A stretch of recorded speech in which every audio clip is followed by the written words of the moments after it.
What's up? What's up? What's up? What's up? Episode 171. And boy, what a very, very unhappy week. We got a lot of folks unhappy this week. I mean, let's start off. We got a lot of politicians unhappy because my state is blue now, as you can see from my blue attire. Oh, we got DeShaun Watson unhappy because of his Houston Texans. We're going to get into that. We got Trey Young and John Collins unhappy. God, they teammates too. Definitely gonna get into that. I'm sure Lonzo Ball not happy he got beat by his little brother last night. We gotta get into that too. Well, I know a lot of sports fans are happy that the NFL playoffs about to start this week. Definitely gonna get into that.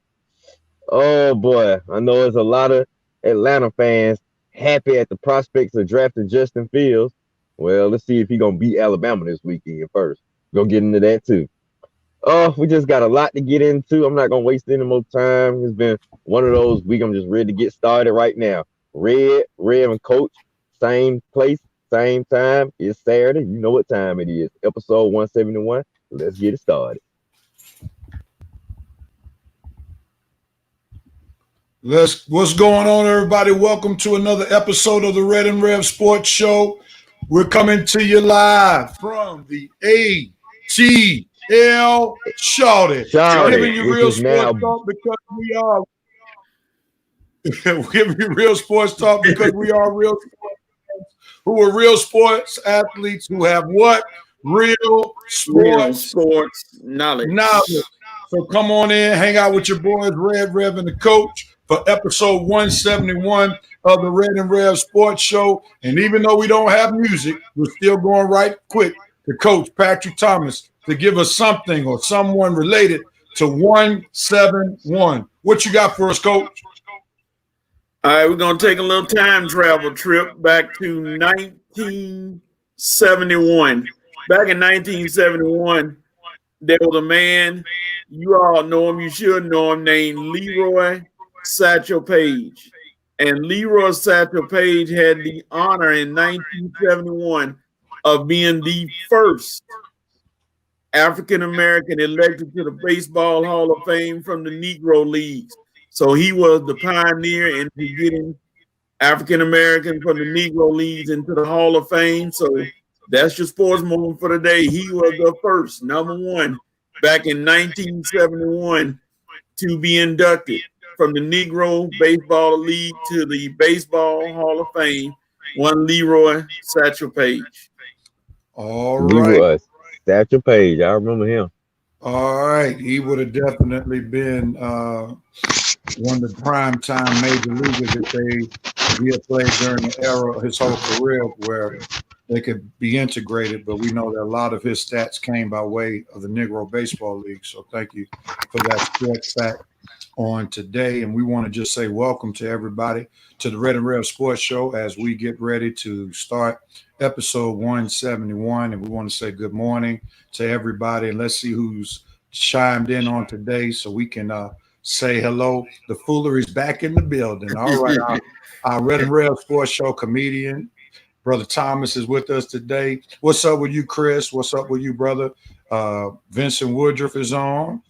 Sister Harris, thank y'all so much. Brother Christopher Gibson. Glad to have you, sir, my Morehouse brother. We see that the comments Not are that Christopher Gibson? Yeah. Huh? That Christopher Gibson? The one that be on your page? Yeah, on my page. That's my Morehouse brother. I think sometimes he likes to bring in the fact that he went to Doug. So some of that stuff is some Doug animosity too. What's up? Oh.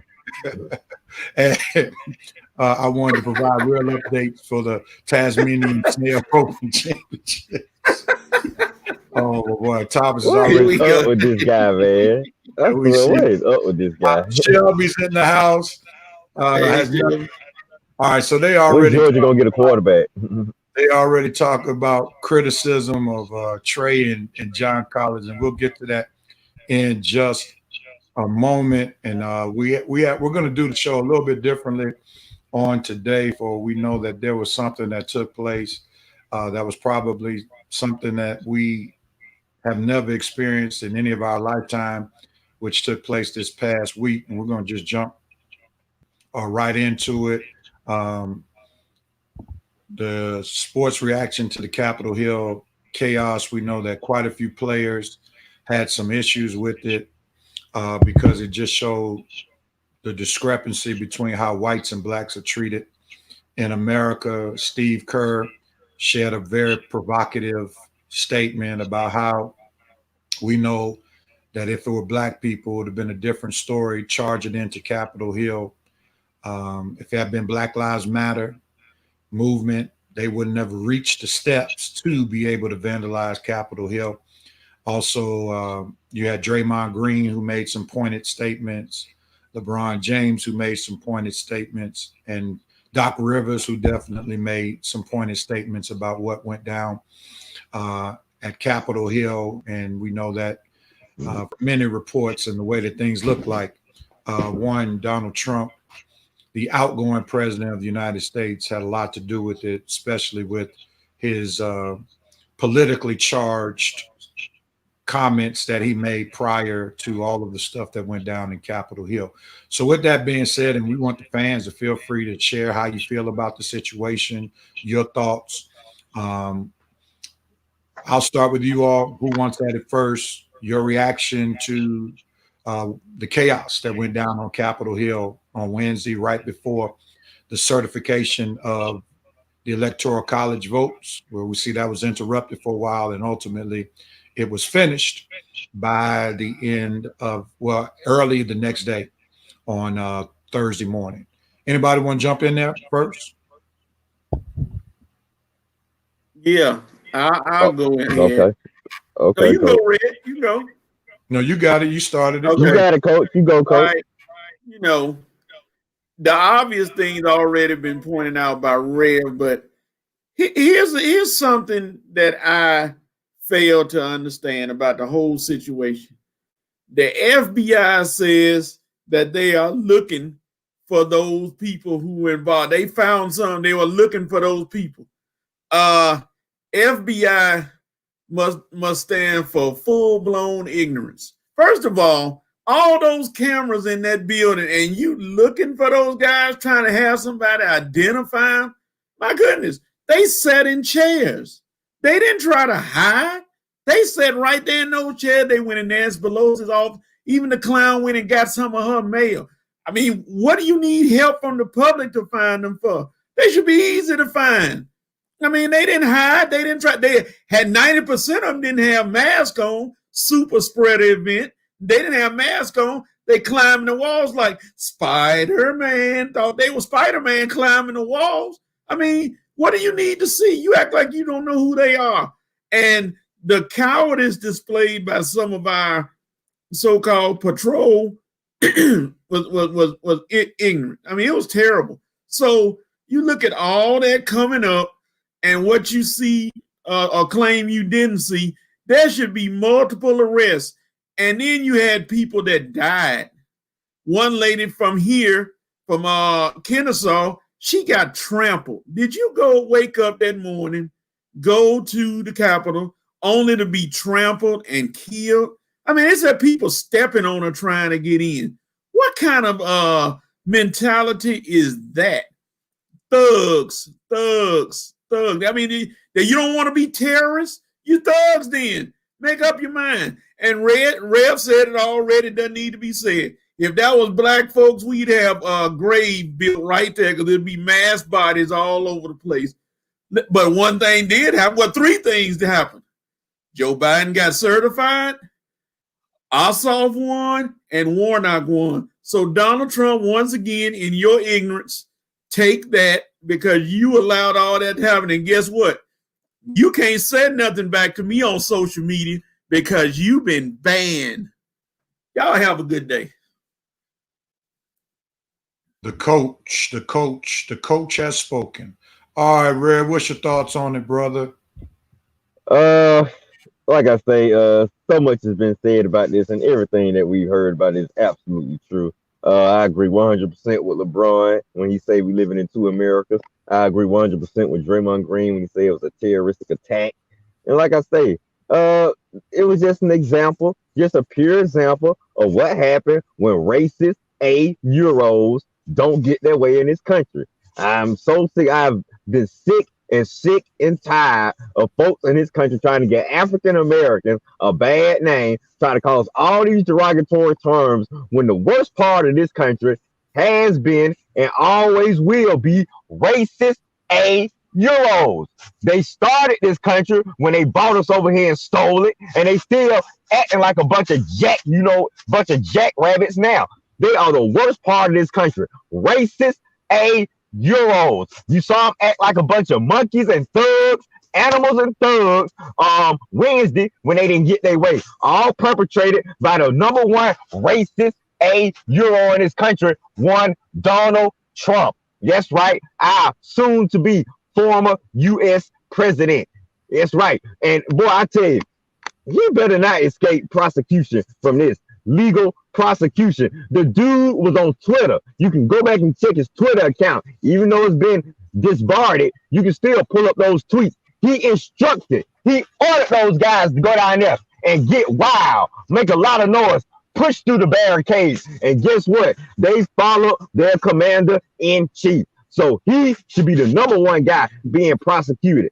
Like I say, man, we aren't surprised. You know, we all knew what was going to happen when Warnock and Ossoff won the state of Georgia. Once Georgia turned blue and gave us control of the Senate, once Biden's about to be certified in office, crybaby Donald Mophead Trump was going to act like a little child. And that he did. I just didn't know he'd have all of his little minions going out there acting like kids either. Man, I don't ever want to hear another derogatory term pointed at African Americans in this country. And if you are African American and you let somebody get away with spouting a derogatory term, thug, N-word, anything else in your path, you better tell them to take a look at what happened on the Capitol on Wednesday, okay? Because no way will we ever. I don't care if you take brothers in the hood. I don't care what area of life you find these black folks. No way will we ever behave in an animalistic and ignorant way like that, like those same racist A-Euros behave this week. No way. We never will and we never have, okay? We got more class. We got more dignity. We're just a better race of people. We always have been and we always will be. All right, Red has spoken, and I'll just share that I echo the same sentiments of Coach and Red. I will say, you know, since in real life I am a reverend, and I've been sharing certain things with a group that I lead called the Imminent Prayer Fellowship through this pandemic. We go into prayer, and sometimes you ask the question, from a religious standpoint, what is God up to? What is God trying to reveal through various happenings that go on in our society? Because some things just really don't make sense. They don't seem fair. But I think Red was hitting on some of the things that I've shared in terms of the discrepancy between the two Americas, how Black people have been viewed in certain ways to be thugs. And if Black folk had if they had showed up at Capitol Hill with suits on, just to protest, they would have still been viewed as thugs. If there had been Black Lives Matter, they would have been viewed as thugs. And I think what God is doing, if you don't mind me, just a special theological privilege right here, is helping America see herself for what she really is. It all started with the pandemic to let us know about the health disparities between whites and Blacks and minorities. And we see that Blacks and minorities have been affected by this coronavirus in a much greater way than white people across the board. Then with the pandemic, we see that George Floyd's death, heinous death, unnecessary death, was put on live and in living color.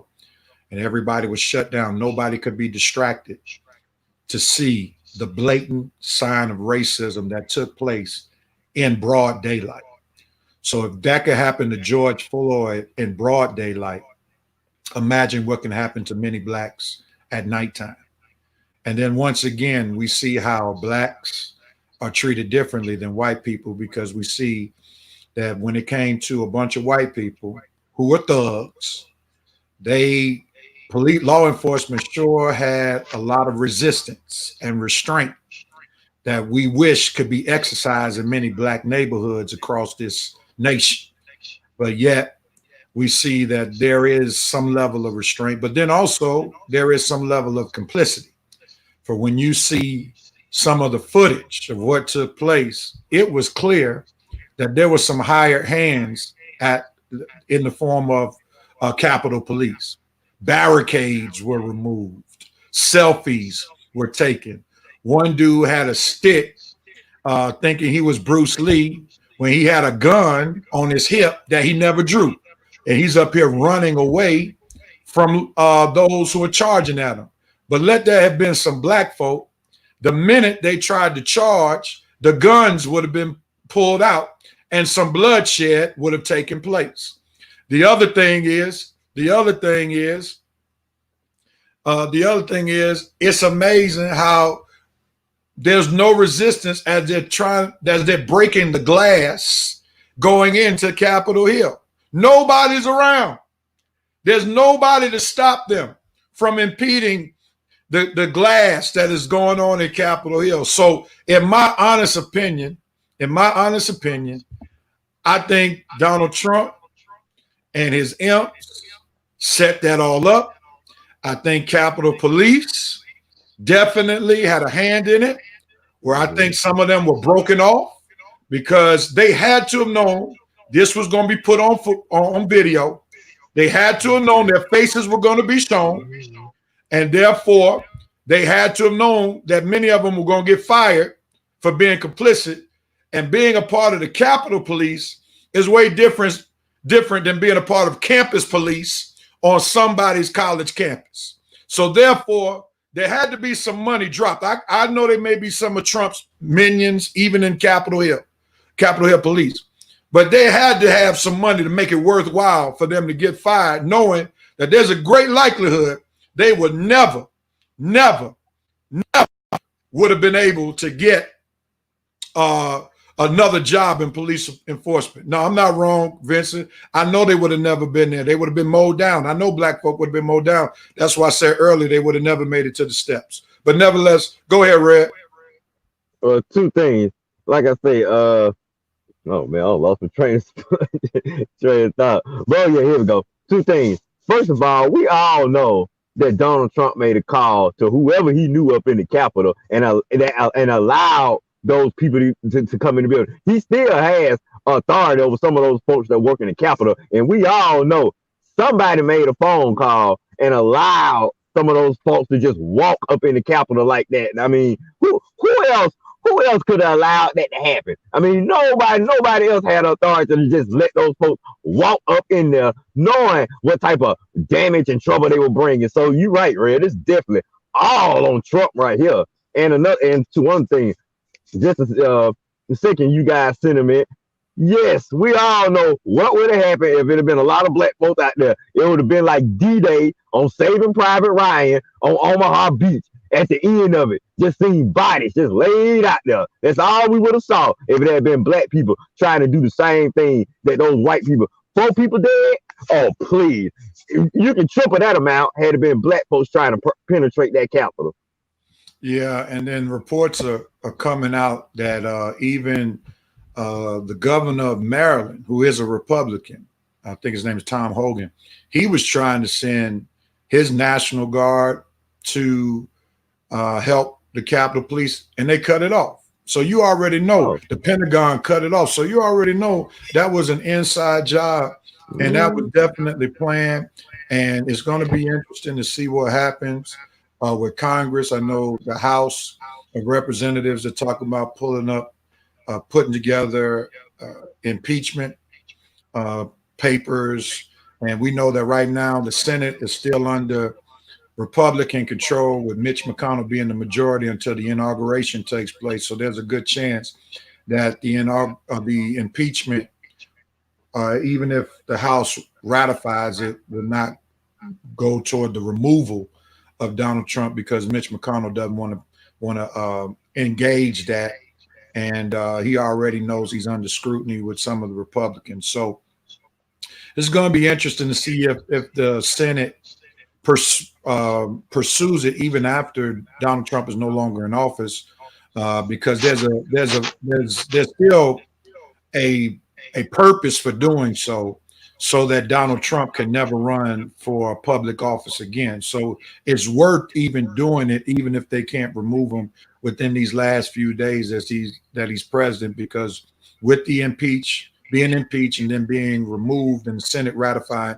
then we don't have to worry about him flirting around with trying to run in 2024. And I do see Red's symbolic nature if he should be arrested. And I definitely believe that as well. And I think a lot of stuff is going to come out once it's all over. Once it's all over, and I think it's it might be very conceivable that he might not be a regular citizen in the next few years. He might be locked up behind bars for some of the stuff, because look at the stuff that we've seen in person. Look at the stuff we've seen in person, right? Like we saw the tape of him trying to bribe the Secretary of State of Georgia for 11,000 votes. All right. That's one. We saw him in public incite those people, his supporters, to go to the Capitol and turn the Capitol out. So imagine what he did in private these past 4 years. So a lot of stuff is going to come out. And I don't think the best is yet to come for Trump. I think the worst is yet to come, because he might spend some serious time. So we're going to shift gears and get back to sports talk, what we do. One more thing, Real. Go ahead. Look, if Donald Trump is not prosecuted, or I mean, if they don't go after this guy, that's going to show me how tough these attorneys in this country really are. It should be at least 2 or 3 attorneys that's going to make it their mission to go after what we saw this week. What would have happened had there been a black person? They would have moved heaven and earth and say, I am not going to rest until what is taken down. Well, look here. I want to hear some attorneys saying, I'm not going to rest until Trump pays for what happened this week. That was worse. That was a blatant crime. 4 people dead. Dude, he is responsible for everything. I totally agree. And I want to thank the fans for sharing their thoughts, because your thoughts are very much important on the show. And Vincent, that is a very good statement. They are sitting back waiting on January 20th, and it's going to be really interesting to see what happens on January 20th. I would imagine that there'll be all types of security that will take place. And yes, the fact checkers are out here. 5 people dead. Thank you. You see the sisters are paying attention. All right. We see that they are paying attention. 5 people dead. Thank you all for the correction. There are 5 people dead. That's 5 too many people who are dead. This should have never happened. They should have never been able to get on the Capitol steps for anybody to be dead. So we'll see what happens going forward. We all need to pray for this nation. We all need to pray for our incoming president-elect and vice president-elect, because they have a tough task ahead of them, where we want to believe that we're trying to move forward, but we know that Trump and his nation don't want us to move forward. And we see that really a lot of this is dealing with the maintenance of white supremacy and privilege. And they are very afraid of the diversity that's taking place here in America. So we have a lot to pray about. I would encourage, especially people of color, to be mindful of your surroundings, to be mindful when you're coming and when you're going, because we may see small attacks on our people, especially if they can't have the massive attacks that they are seeking to put together. Because there were some talks about a few days before the inauguration, attacks on state capitals across the nation, everywhere, especially in those swing states. So that would include Atlanta, since we are the capital city of the state of Georgia. other areas where the state capitals may be, where they're swing states. So everybody keep your head on the swivel, be smart in your coming and your going, because this is just a start.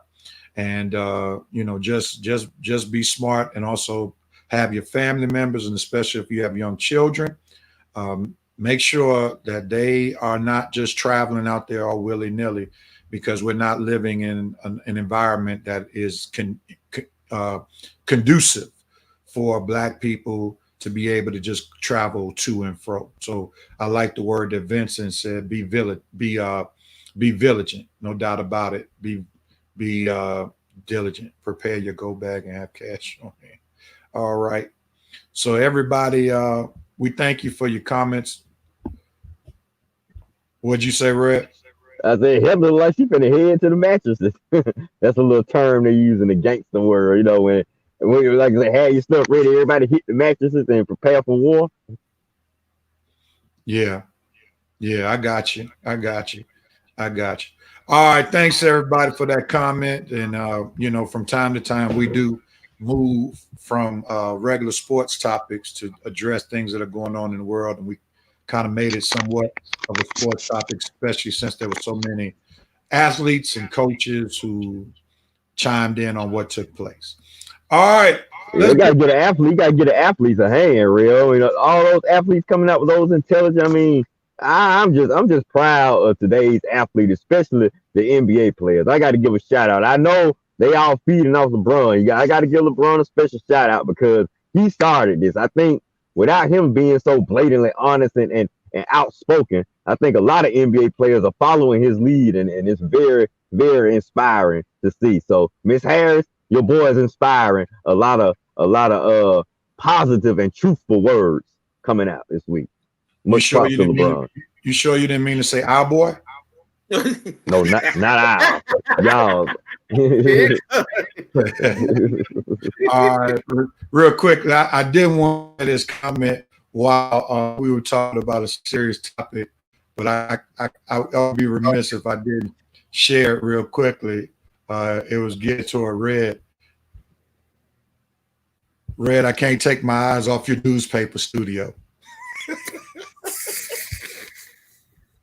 We're gonna try to get him delivered from the newspaper studio at some point, but that was hilarious. I didn't want to show that. I didn't want to show that while we were having a real conversation. I'll go inside one of these days. I'm in my man cave right now. All right, let's get ready to go do what we do best. Talk some basketball, some sports. Let's get ready to do it.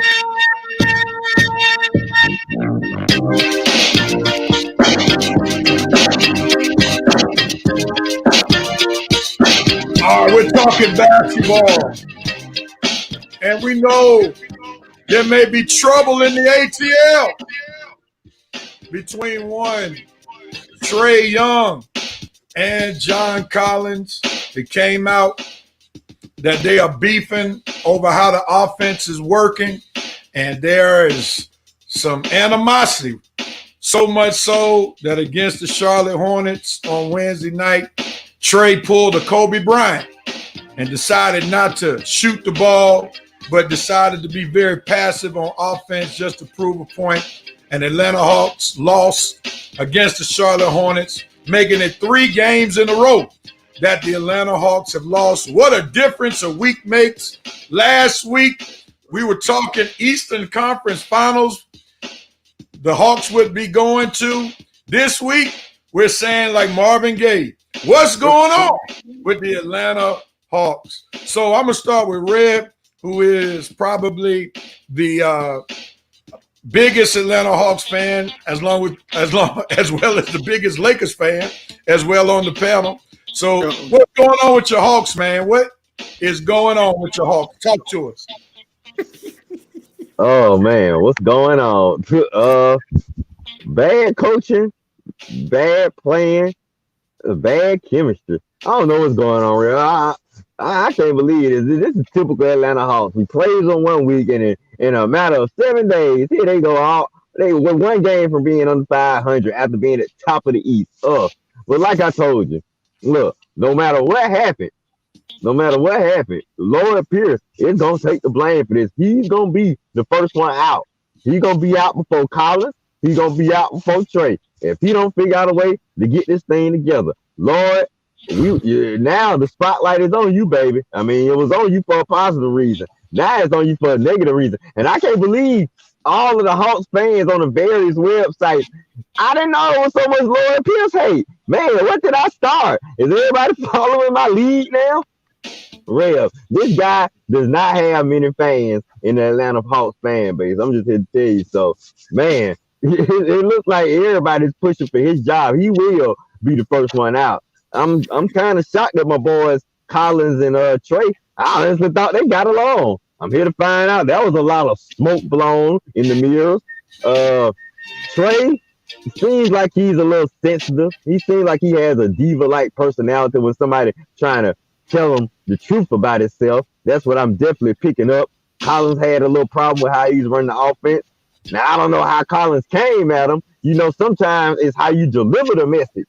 And it's not what you're saying, it's how you deliver the message. I don't know if Collins was all confrontational, you know, all up in his face, pointing the finger, saying, Trey, you need to do this and you need to do that. If that was how he delivered the message, then I'm not surprised Trey got sensitive. If you came at him like a man and just say, okay, Trey, let me talk to you for a minute. This is the problem I have with the way you run the offense. Now, if Trey got upset and he talked to him like that, then yeah, Trey, you really are sensitive, man. But I don't know. I think it was a little bit more so toward the latter. I think Collins was a little heated, maybe a little emotional, probably a little confrontational because they had just blown 2 games that they was up by 15 points. Remember now, the meeting happened before the Hornets game, before he came out and pulled that Kobe-like performance. So, and Trey, if that's how you gonna respond to constructive criticism, I'm a little disappointed in you, man. I'm really a little disappointed in you because you ain't Kobe Bryant, dude. You don't have the right to come out there and just take 7 shots a game and play in a nonchalant manner. Dude, all these games are important. We ain't got number 72, and the Hawks are trying to prove something to people. They trying to come up. Games like this, having attitudes like this, trying to make a statement like that, Trey? No, dude, that is unacceptable to me. Unacceptable. You know, but I know players make mistakes. I'll work with you on this, Trey. I'm not completely off you yet, man. But right on that particular night, very disappointed. Very disappointed, man. You don't have a team meeting and come back out and that's how you respond. I mean, come on, what did Collins actually say? Was he right about some things? Did you take some things personal? So to say whose side I'm on, if Collins looked like he's trying to win, but also am I wondering if Collins worried about his own stats or anything? Is that maybe have something to do with this? Because he know he's playing for a big time contract too. He turned down $92 million, so you know he want to play for that big money next year.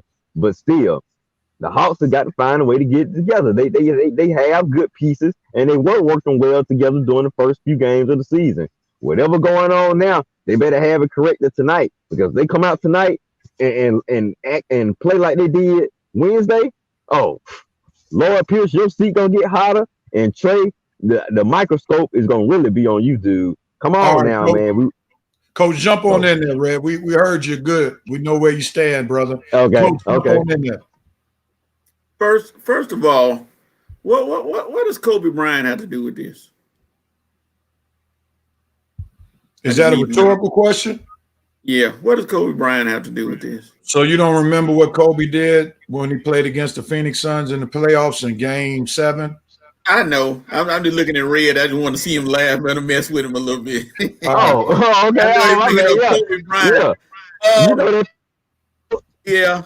I mean, they've only played 8 games out of 72, and this is happening already? My goodness. What's going to happen 50 games from now or 60 games from now? My gosh, y'all are panicking and getting frustrated after 8 games? And if they do the mythical, if the playoffs were held today, the Hawks will be out of the playoffs. Oh, my God. Wait, let me look at something real quick. And I'm just going to glance. Just looking at the standings, how many people think the New York Knicks going to be up there where they are come the end of the season? Nobody. Seriously. It's getting a little blown out of proportion this early in the year. And just like Red said, Trey, it's early, dog. Don't get all offensive and all tight in your boxer shorts right now. It's early, man. Turn this thing around. Everybody has losing streaks. Nobody's immune. You just turn it around and come back and start playing ball like you played at the beginning of the year. You know, this is too early to have these kind of problems festering. And I know y'all young fellas, y'all young guys, that's how sometimes they react. But squash this, turn around. Whoever your next opponent is, the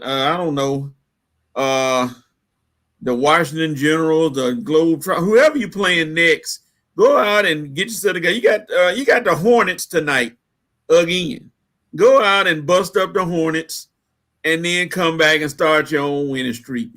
Let it go, people. Like Frozen. Let it go. All right. Well, Coach has spoken, and I hear what Coach is saying. I don't necessarily think I feel it completely. There's a reason why there is a certain level of panic. For the simple fact, the Hawks have a better team. That they have not been in the playoffs since 2016-17. So there's a sense of urgency. There's a sense of urgency because we know that John Collins is not under contract after this year. So therefore, if we think that John Collins is one of the top players on the team and they need him in order to make that next step, there's a sense of urgency because if this thing tanks and goes downhill real quickly, there's a great chance that the Hawks might be looking for a trade partner for John Collins because you can't afford for him to walk without getting any compensation.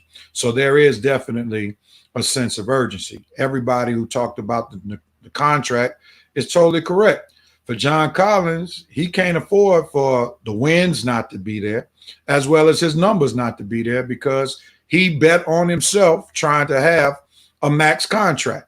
So with a max contract comes, you need maximum wins, you need a playoff berth, plus he needs stats. And those things are very much important. And Trae Young, he has job security. Everybody already knows when Trae Young is a free agent or when his rookie contract ends up, he's getting a max deal. There's no doubt about it. John Collins does not have that same luxury. John Collins, because of betting on himself, does not know if he'll remain in Atlanta or he'll be somewhere else as early as this year.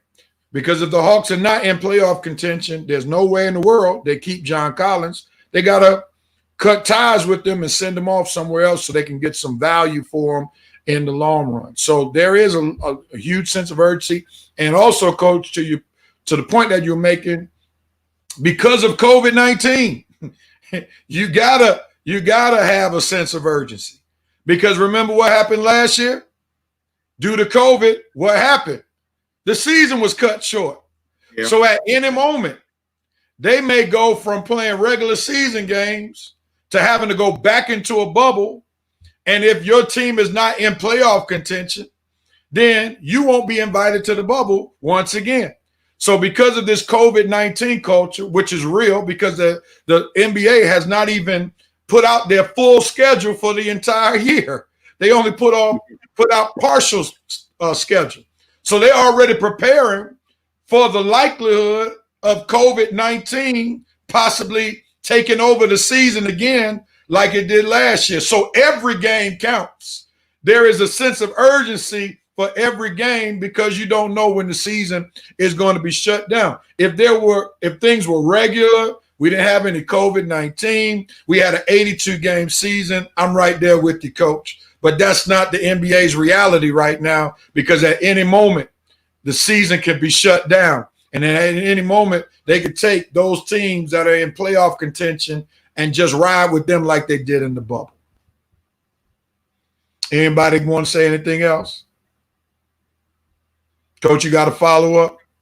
That would be very interesting if what Trey did in that game, like you said, in the short, maybe a possible shortened season, come back to haunt them later on down the line. That would be very interesting if that game would shake things up a little. I mean, make cost them down the line. I wonder what would go on in, because like you said, Trey is untouchable. No, they're going to build around him. I'm not sure if the Hawks could win a championship with Trae Young being the best player on the team. I'm not willing to go there because I do see some fragility in him, more so when it comes to his weight. I don't know if he can deal with being the main guy going through a playoff run. You know how much wear and tear that takes. And Trae Young is very light. He has a lot of heart, but he's very light. And I just don't know if the Hawks can win a championship with Trae Young being the main guy. I think he needs to have some help. I even learned that playing NBA 2K1. I had to go and trade for DeMar Rosen and Blake Griffin to get him some help in order for us to have a good run. Hold on, Red. Hold on. I had to put you on mute because your echo. But go ahead. I wouldn't be surprised if John Collins on the trade market right now. after beefing with the franchise player, Collins, you bold, man. That's a bold move you did right there. Like I say, I hope it work out for you, buddy. But being suspended last season and then, not being as consistent starting out this season, like you say, Rev, we know Trey gonna get paid. Collins, and then you turn down $92 million. Dude, you the one got most to lose after this little confrontation that you wanted to have this week. You the one got more to lose than anybody. You be like Rev just said, you definitely better come out balling because Trey is gonna get his, and the other guys on the team, we'll get to them later. But you, my man, you are the one that gambled on yourself this year. So I hope your little confrontation with the star on the team was worth it, because in the end, you're going to be the odd man out, and you the one going to have most to lose if this don't work out. You and Coach Lloyd Pierce. I'm done.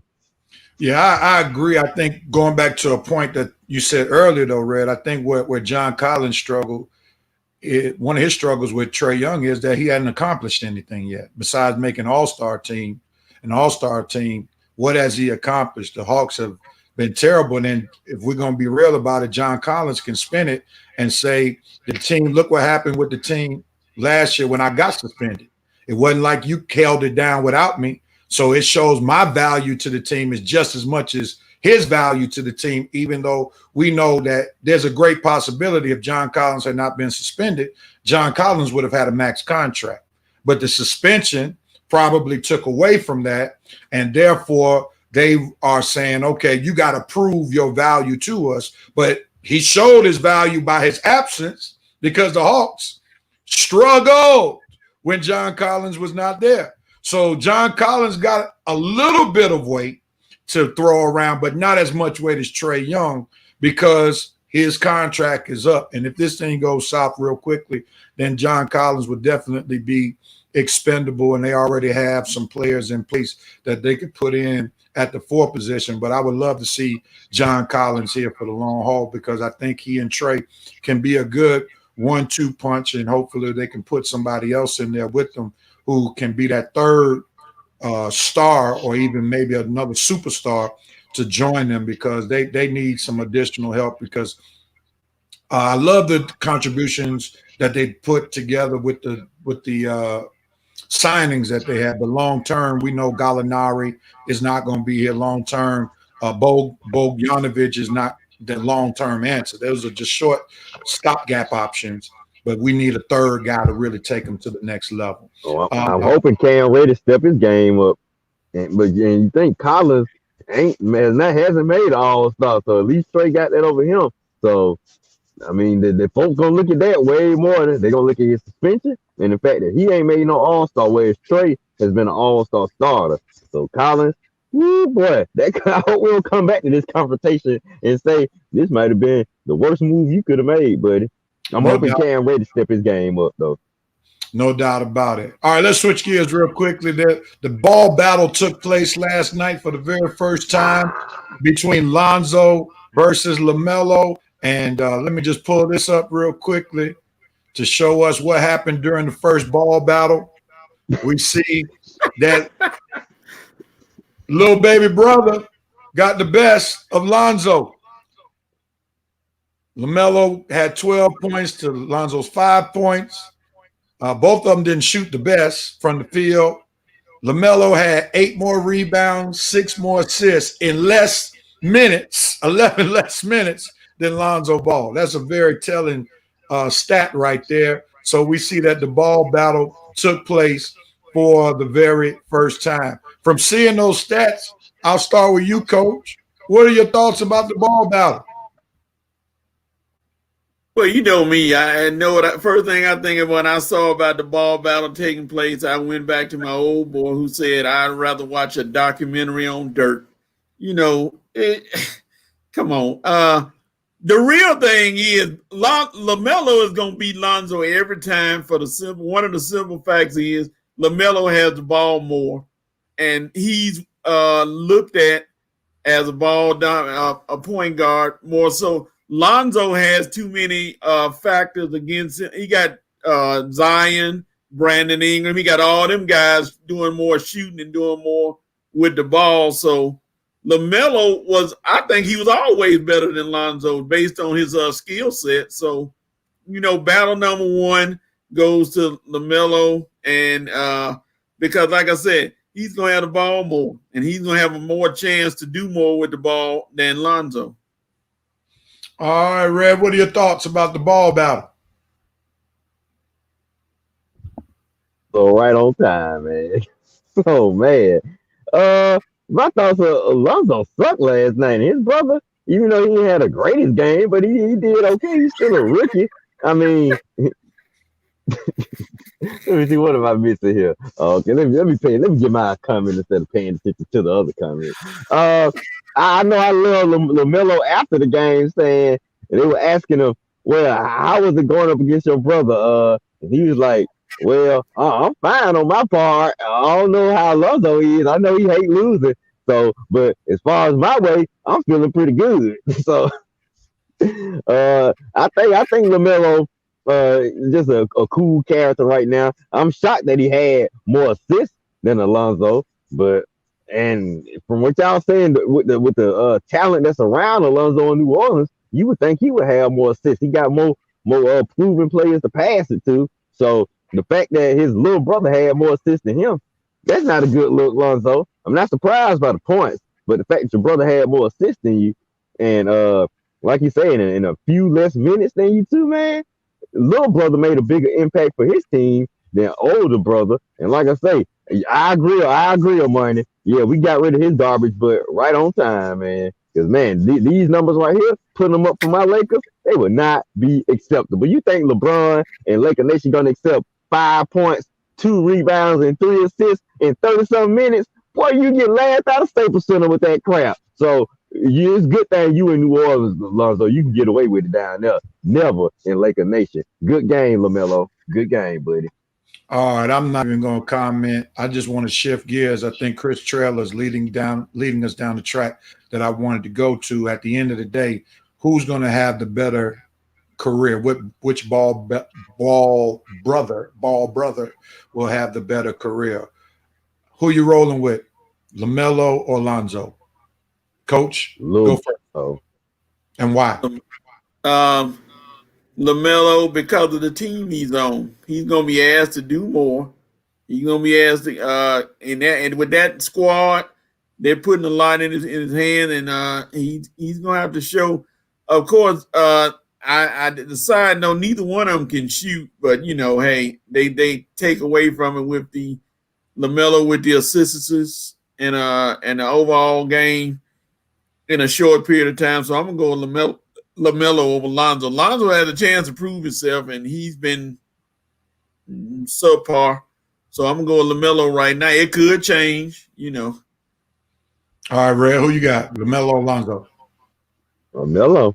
Lonzo seems like he's regressing so far, especially since he left the Lakers.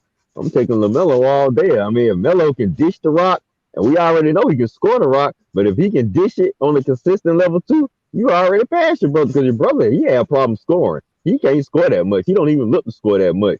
And as far as 3 assists, to me, you can't even pass the rock that good. I mean, you got Zion, you got Brandon Ingram over there, you got no, Drew Holiday ain't over there no more, but you still got Brandon Ingram and Zion, and you got Josh Hart, you got a few more other players. Steven Adams that you can get the ball to.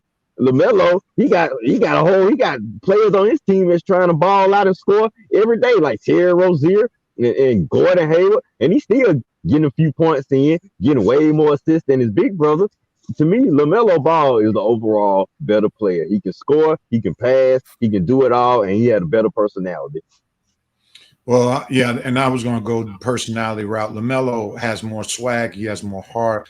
There's no way in the world Lonzo shows us any heart, because how in the world do you let your brother outplay you? I mean, there has to be some type of a fire that needs to be lit up underneath you when you are playing against your little brother who, is 3 years, 4 years younger than you. I mean, Lonzo just does not have that heart. LaMelo does. And LaMelo has an I don't care spirit where it can work for him, it can work against him. And when it's working for him, it can put him up there potentially as being one of the better players at some point in the league. Lonzo just doesn't have that it factor. And I think the New Orleans Pelicans have learned that he doesn't have it factor, because they did not offer him or a max contract like they did Brandon Ingram. So Lonzo's a free agent after this season. So Lonzo, I think, was hurt by two things. Number one, he was hurt by his father coming into the league, putting all these high expectations upon him, and his game was not ready for that. Number two, he was hurt by Magic Johnson. Magic Johnson gave him all these lofty expectations. And when you're talking about having a jersey hung up at Staples Center, where you've had many of the NBA greats ever since the NBA's in existence, their jerseys hanging down from that rafter, that's a whole nother ball game. Coach and I were looking at the video game NBA 2K1 the other day, and it's a difference between having your jersey hung up at the Staples Center versus having your jersey hung up as a Dallas Maverick, right? Or one of those other teams where they putting up the 12th, the sixth man award in the rafters. No, you got to be literally one of the best to ever do it to have your jersey put up at the Staples Center. So I think those lofty expectations that Magic put on them really hurt. And the one thing about Lonzo, he didn't even try to meet those expectations. He was like, through his play, I'm not that dude, so I'm not even going to try to be that dude. Now, if that had been LaMelo would have been trying to do anything and everything to live up to the hype. But Lonzo's just like, whatever, and I think he's just a comfortable young man who just lives his life real calm, cool, and collective. And it's like, as long as I got this check to take care of my girlfriend and my baby, I'm good. So I think that's where Lonzo is. Hold on, Red. Go ahead. Oh. Go ahead. Well, where the check's gonna be coming from if he don't get re-signed, he better be focused on that, because the check's gonna dry up, or they ain't gonna be the nice checks that he want if he don't get re-signed to a big deal. So Alonzo, you better be focused on that. Well, before you start living back in the nonchalant, laughing luxury, how about securing a nice size deal first? And the only way his jersey is gonna be hung up in Staples Center is if somebody hang it up on the little store where you can buy jerseys that in the store. And even then, I don't think they're gonna hang it up on none of them racks unless it's the clearance rack. Lonzo should have been banked up. Wow. Oh Lord. Is that an Alex account it real? Chris is on one today. All right, real quickly, last question. Chris posed this question to us. Is it a good idea for Jordan to go after the Ball brothers, fellas? Can I answer for everybody? Yes. HE double hockey sticks, no. Okay, I'm going to just put it right there. Like that. That's the end of the story right there. No. What do you mean go after them? So the daddy has been just stating, if you put all three of them on the same team, you'll have a championship winner. Lonzo has no heart. LiAngelo shouldn't even be in the G League. Oh, yeah, okay, I see what you're saying. So why in the world? LiAngelo? You think Jordan gonna bring that? I was about to say thug. You think Jordan gonna bring to the No, not the least bit should they try to go after the all three Ball brothers, and that's definitely not a good idea. All right, before we hit halftime, and then all second half is going to be nothing but football on the second half. Red, we got a few more comments right quick. Lions look apart. Not the valet service, Vincent. Valet service. You absolutely. That's all he got. Hey, that boy better go back to school, man. Gotta tell you, his playing career is over. You better go back to school, Angelo. Maybe you can be a coach somewhere. Because, dude, your playing career is over. Oh, maybe he can run the underworld. Hey, LA is an open town. Maybe he can run the underworld down there. The fans jumped all over there. Parking cars. said whatever. Look what Thomas said. That's a triple scoop. And then look what Kelly said. Dang, soft serve. That's hilarious, man. Y'all coming strong. Y'all coming strong. All right, Red, real quickly, man. I'm going to put you on 3 minutes to give us these MLB moves real quickly before we go halftime. Your thoughts on the MLB moves, since you wanted to talk about that real quickly. 3 quick minutes. 3 quick minutes. I don't know how many fans are really excited about the MLB moves since there weren't any Braves moves so far. So 3 minutes, man. Give us those MLB moves right before we go to halftime. And like I said, fans, second half is dedicated to football. We're coming strong with college football, the championship, as well as the NFL playoffs. All right, Red, you're on the clock. Go with it. All right. Well, Coach, I'm sure you heard about the 2 pitchers the Padres got, you Darvish and Blake Snell. I think that was a big time move for them. I think the Dodgers better be looking over their shoulders because the Padres are coming. Now, as far as the NL East, I'm sure you guys heard about Francisco Lindor and Carlos Carrasco being traded to the Mets yesterday. And not only the Nationals just picked up Kyle Schwarber from the Cubs and Josh Bell from the Pirates. So my Braves, I think you need to be looking over your shoulder just a bit now. Teams are improving. I think my Braves, you better be looking to bring Marcell Ozuna back. I know you want to see about what's going on with this DH rule. DH or no DH, we need Marcell Ozuna back, okay? That's the only way we're going to stay where we at. I don't want to go back. I want to keep moving forward, okay? So to keep moving forward, we need all our bats and our pitching just to get a little bit better. I know we got Christian Pache coming up. I know we still got Drew Waters coming up. But, hey, we need to keep up with these other teams. These other teams ain't going to sit on twiddling their thumbs and not get better while the Braves and the Dodgers duke it out, okay? So, Braves, pay attention. Watch your surroundings and notice teams are getting better. Go Braves.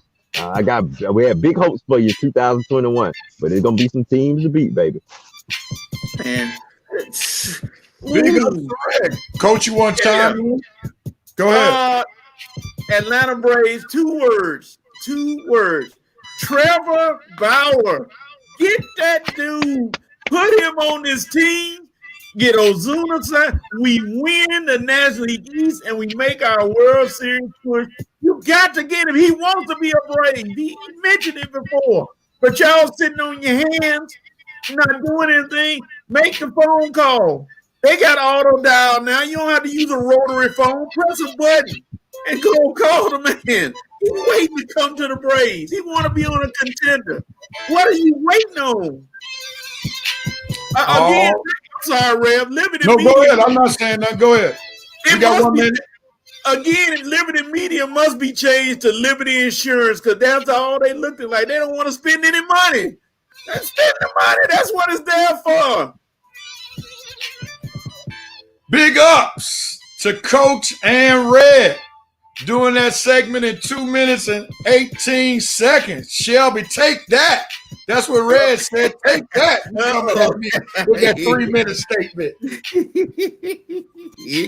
My message to her. Thank you. Here we go. I did it in less than, and Coach took time, and that was less than 2 minutes, 18 minutes. Good job, fellas. That's the MLB move segment right there. Hopefully, we'll be able to talk Whoa. One more thing. We got to give a shout out to thank you, Thomas. Got to give a shout out to the Red Sox for being diverse, hiring their first black woman Yeah, as a that's coach. right. Red Yeah. Sox, Boston Red Sox of all the teams, hiring the first black female coach. I think, well, she's not the first woman, but definitely the first African American female coach in history. All right. Well, thank you for sharing that on today.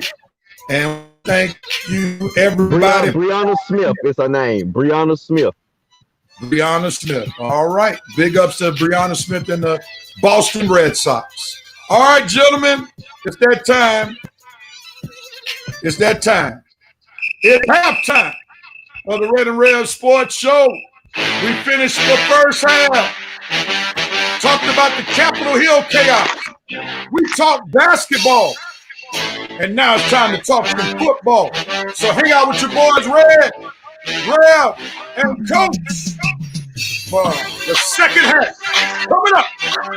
We'll see you in just a minute.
All right.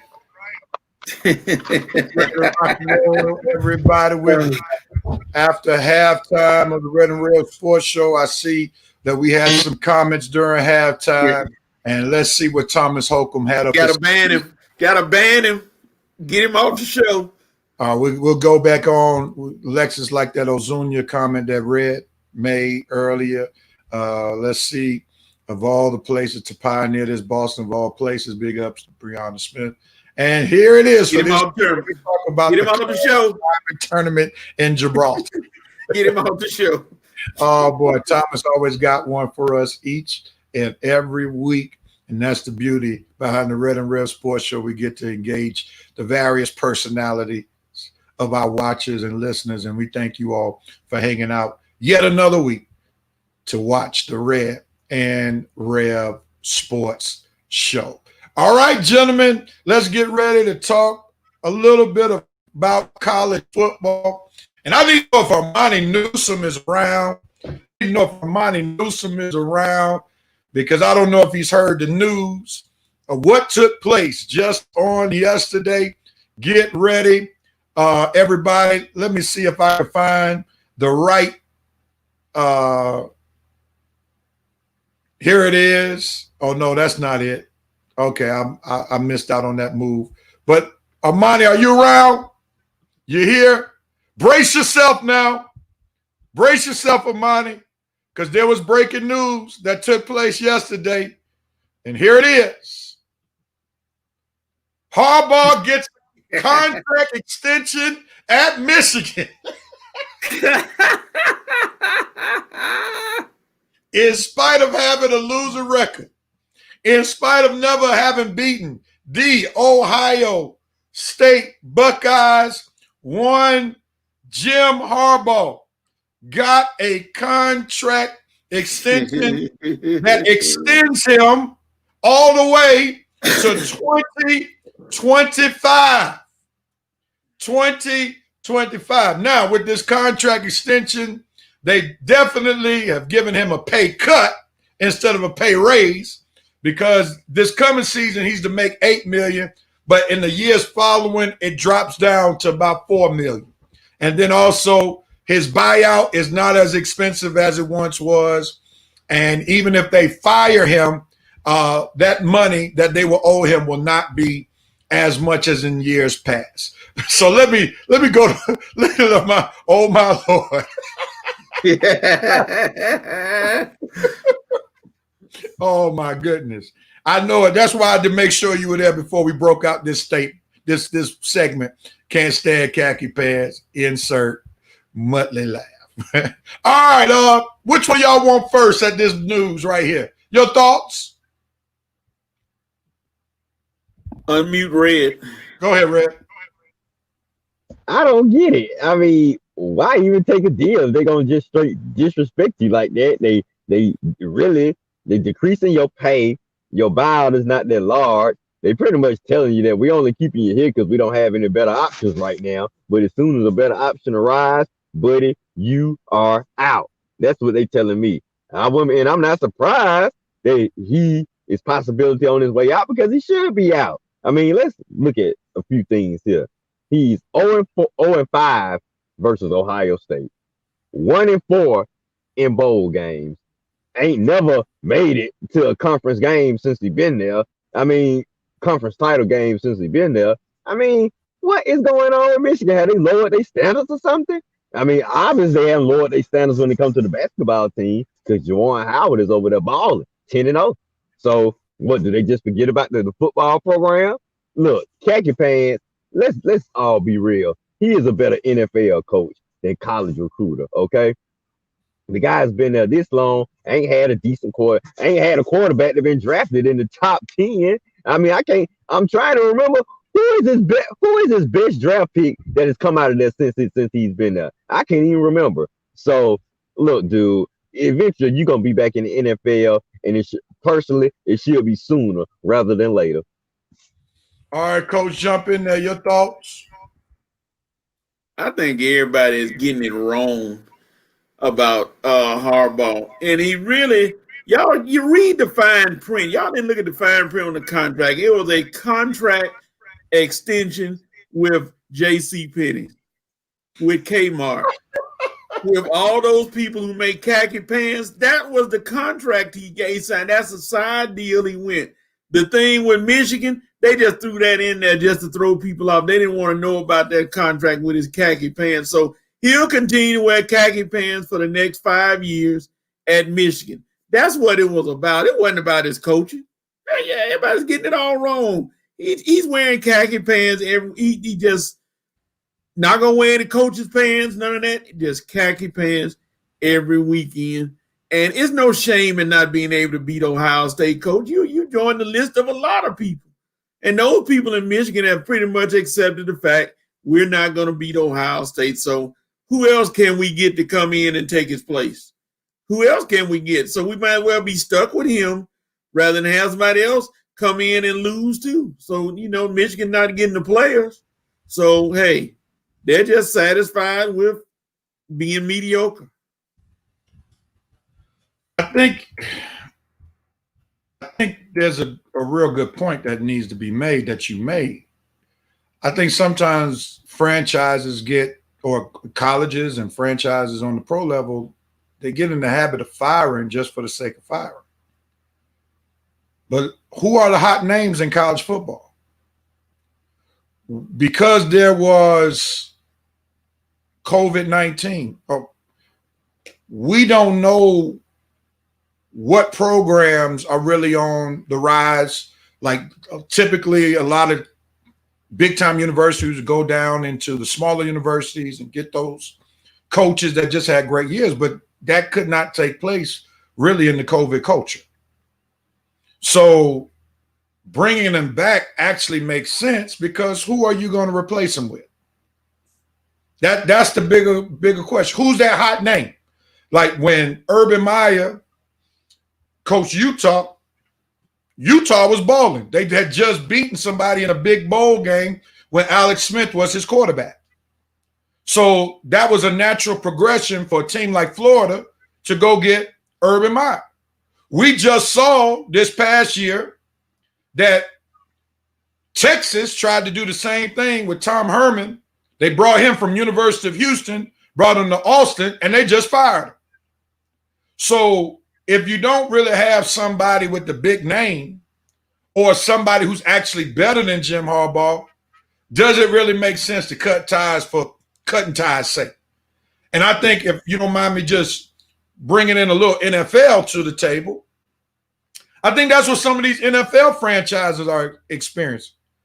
Like the Falcons have been without a coach since mid-season, right? Before even mid-season. But yet we are a week out of the season and we don't even have any hot names to bring forth about who they have in mind to bring into the fold besides Eric Bieniemy.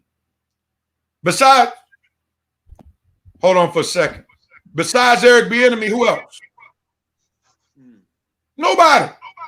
So this is why Falcons fans, embrace yourself.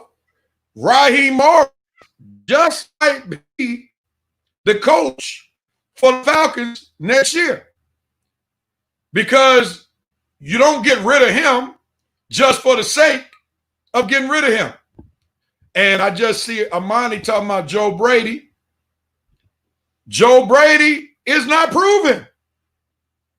What did he do at Carolina that was so special as the offensive coordinator? Granted, the running back, what's his name? McCaffrey. Christian McCaffrey didn't have a full season. Granted, you had Teddy Bridgewater, but there's nothing impressive about what he did to say he should be a head coach somewhere. So I think y'all need to brace yourself. Kelly said, I saw reports that, yeah, he's not a great speaker. If you're trying to interview somebody off of interviews, Eric Bieniemy's not your guy. Dante said, leave my OC alone. But yeah, but those are not really hot. Besides Eric Bieniemy, that's really the only hot name, because he has a hot quarterback. Come on now. You all expect Eric Bieniemy to pull the same stuff that's happening in Kansas City with Matt Ryan? Good luck with that. Good luck with that. Hey, Real, you talking about your own OC. Hey, how much improv does Patrick Mahomes bring to the table when he plays every week? A lot of stuff that Patrick Mahomes does, Eric Bieniemy doesn't coach that. That's just natural instincts. They don't write that stuff up on the board. Patrick Mahomes does that. We weren't really talking about pro football. My bad. But going back to the whole Jim Harbaugh situation, is there really somebody there to replace him that makes sense for the long term? Because you're not getting anybody to sign up for it, to sign up for that kind of job for 1 year. That's not happening. So you got to give them at least a 3 to 4 year contract. You got to give them at least 4 year contract so that they can have some type of job security, so that they can go and recruit and say, I'm going to be around for 4 years. I don't know anybody in college right now who I'm willing to make that move. Is anybody right there? Look how the shortage of college football coaches have been made live in living color. The doggone University of Texas went and signed Steve Sarkisian. That was the best hire in college football. Steve Sarkisian. One thing Texas gonna realize, they can't bring Nick Saban with them to Texas. It's easy to do well when you got Nick Saban. How's Brother Pruitt doing there in Tennessee? Without how's my man? What's his name? The young Lane Kiffin doing at Ole Miss without Nick Saban. So I mean, come on, y'all. We got to think twice about this, and maybe Jim Harbaugh must have been the right guy. They looked at you. Dan Quinn, you better off having a graduate assistant being your head coach than Dan Quinn. All right, let's shift gears right quick. Give Sark's picture to every ABC pack. Oh my goodness, boy. Y'all hard out here on the sports show. Y'all hard out here, boy. Y'all are hard out here. All right, gentlemen. Let's get ready. Our college picks will be done with for good after this week. We only have one more game left. We had 2 games to pick from last week. And Red, you went 1-1. You won Iowa State, lost North Carolina and Texas A&M. I went 2-0, got both of them. And the COVID champ is still rolling. He went 1-1. COVID champ. He wound up. He still got a 3-game lead, the COVID champ. So we got 1 game to go, and everybody knows it's the big one on Monday night. You got the college football championship, Alabama versus Ohio State. We talked about their semifinal games last week on the show, and now we got the championship game coming this week. So, gentlemen, give us your pinpoint analysis on who you think is going to win. Who wants at it first? I'll go. First of all, I mean, there's a report, and I kind of question this one. I hope it doesn't happen, but there's a report that Waddle, the wide receiver, got hurt at the beginning of the year, may play. My statement to you, son, is you going to the NFL. Your team is loaded enough without you. Don't take a chance on re-injuring yourself. Stay and watch like you've been doing. I know that competitive spirit wants to get into you, but I would watch if I were you because I don't know if you're fully healthy. With that being said, it's going to be a closer game than people think because I feel that Justin Fields is on this mission to prove himself since he beat Clemson, and now he's going after the quote-unquote big dogs. He's on a mission to prove himself. Can they beat Alabama? Sure they can. Will they beat Alabama? Probably not. I'll just go ahead because of the Heisman Trophy winner. I'll say Alabama 31, Ohio State 27. 31-27, Alabama. Yes, sir. All right. Red, who you got? Hold on, man. I got you. Go ahead. Can you hear me now? Well, you have an echo on your side. That's why I've been having to mute you. What about now? Is it good now? That's a bit better. Well, It's still got the echo. You still got the echo, but go ahead.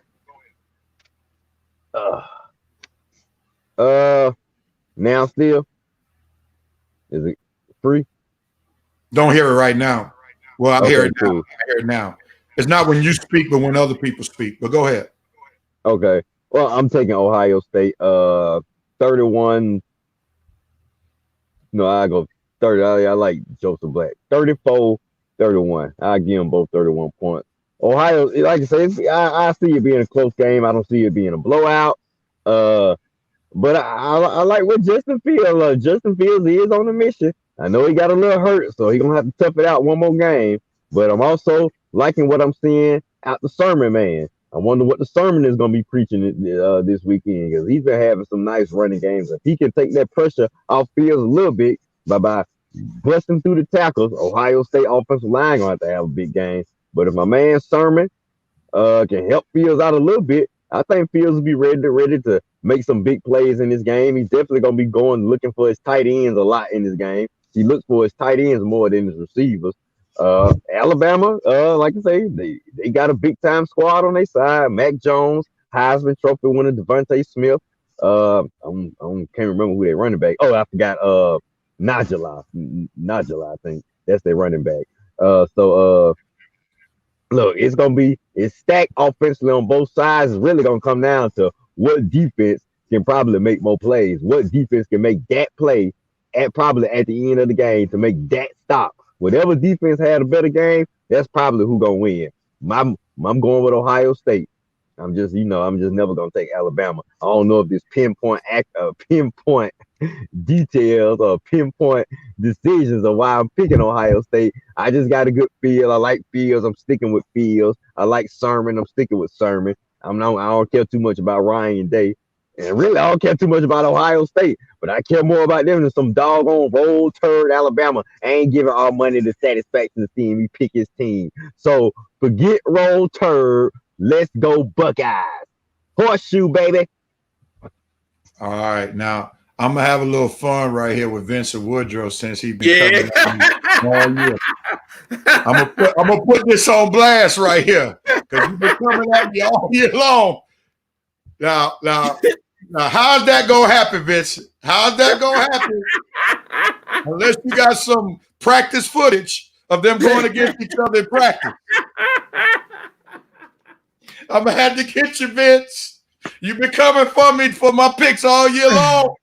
That can't happen, Vince. Only gonna happen in practice. They're on the same team, brother. Just had to have a little fun. I had to get you, Vince.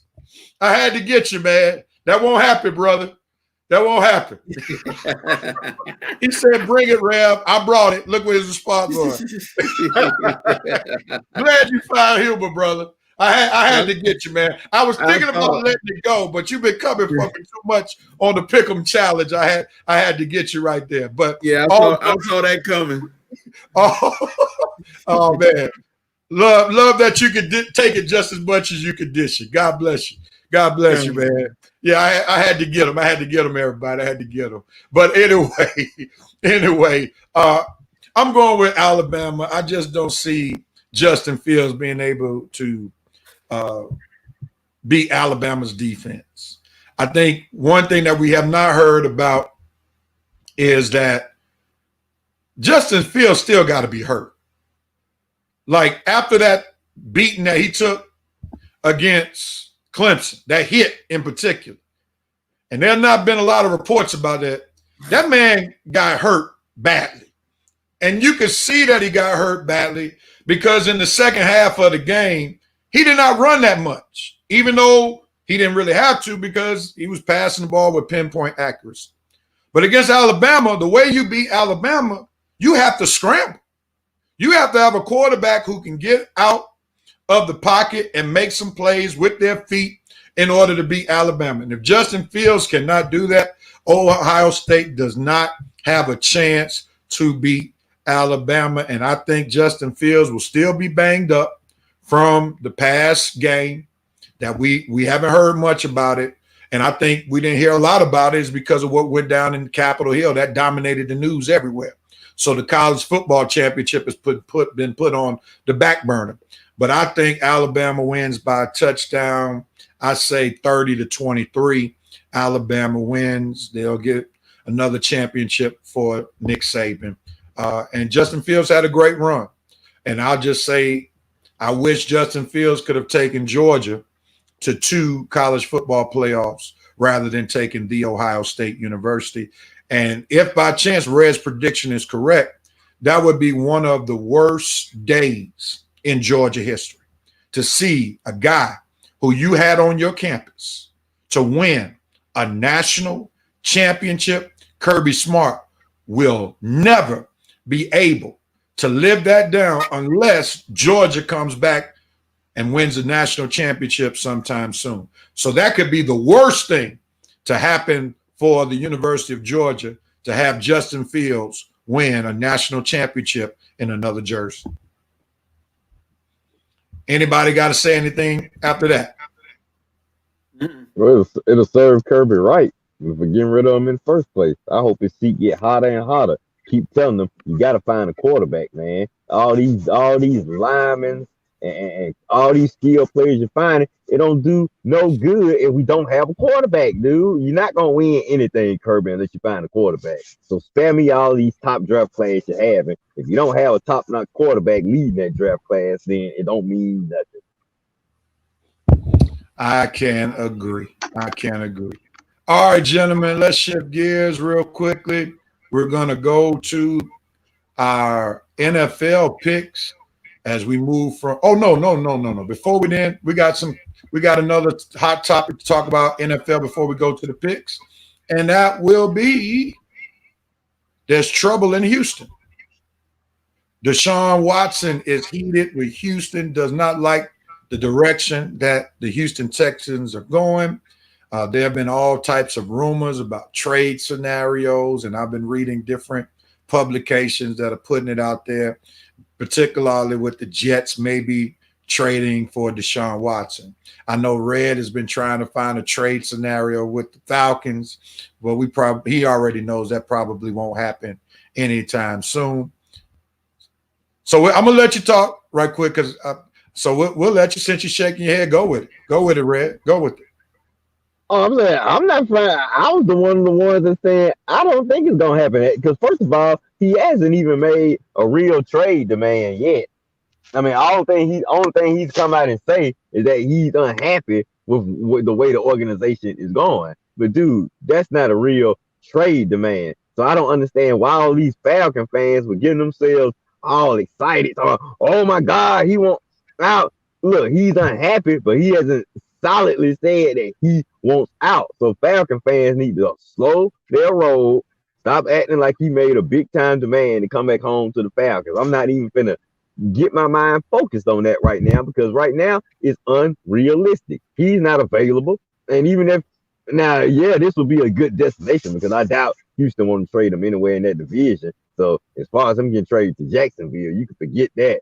And then as far as him getting traded to the Jets, most of them don't even want to trade in their own conference. So the Falcons would be the logical place to be traded. But the point is the man is not available yet, and he hasn't made that big of a demand. He's just unhappy. But Houston, you still got a problem, okay? You got a big problem. Your franchise player is unhappy. He's probably the best player on your team once J.J. Watt retires. And if this guy not happy, well, you're going to have to get rid of him soon because why have a franchise guy there that's not happy, doesn't have any respect or faith in your front office, doesn't have any respect or faith in any coach you bring in? If Watson's not happy, Houston, you got a major problem. So you can sit back and act nonchalant and try to ignore this situation and think it's going to get better. Good luck with that and keep dreaming. You better start communicating with DeShaun Watson or this small problem you have is just going to grow bigger and bigger and bigger till eventually he is going to want out. And can you blame him? I mean, look at all the moves you guys have made in the past few years. You get rid of his best friend in Hopkins. Every move you made since then has not been for winning. It's really been setting the club back. You have no draft picks this year. Your salary cap situation not that hot. DeShaun Watson not a fool, man. He see what's going on around him. So Houston, you got a big problem. You better get it together or you're going to lose the best QB prospect you ever had. All right, Coach, what are your thoughts? Could you just imagine in a perfect world that DeShaun Watson comes to the Pittsburgh Steelers? Oh, my Lord. Could you imagine that lineup with him throwing to all those young receivers? And the Steelers, while everybody's poo-pooing it, the Steelers are one of the teams that may mortgage their future for him. They're listed as one of the teams that could possibly get him with large Ben on his way out. Just a man. Answer me this, Rev. Do you think that that's in the scenario the Steelers would be right up there competing with the Chiefs if they got DeShaun Watson? There's a slight possibility. Yeah, I mean, they'd definitely be better. But I think that's a pipe dream, Coach. I mean, I didn't expect you to be leading off with the Pittsburgh Steelers in this conversation because when you talk about mortgaging the future, Coach, do you know what kind of future they would have to mortgage in order for them to get DeShaun Watson? The Steelers will be picking in the late 20s. in the late 20s. So therefore, trading for DeShaun Watson, you're not giving them a first round this year and a first. You are mortgaging your future for the next 5 years with nothing but first round picks that you're going for Houston. So, Coach, I know you dreaming, and it's a great dream, but that ain't happening, Coach. I'm just reading what they saying here. Steelers among betting favorites to acquire Texan QB DeShaun Watson. They saying that the Steelers willing to give up every pick this year. Now you look at the Steelers overall. What's the overall average age? Take out Ben Roethlisberger. What's the average age of the Pittsburgh Steelers? Barely over 30. Yeah. Barely over 30. They all young. So don't be surprised now if they throw every pick at them and say, Houston, take our draft. Give us DeShaun Watson. Don't be surprised if they do it. Hold on. I didn't expect us to make this a Pittsburgh Steelers segment. But nevertheless, has Big Ben said he's retiring? I mean, Big Ben will retire. I'm asking you, has he said he's retiring? No, Lars Ben has he said he's coming back another year. But like I said, I just reading the article. I'm not going with it, but I'm just reading the article. So if Big Ben doesn't retire, they trade for DeShaun Watson. You think Big Ben coming off the bench? I know. Like I said, I'm just reading the article.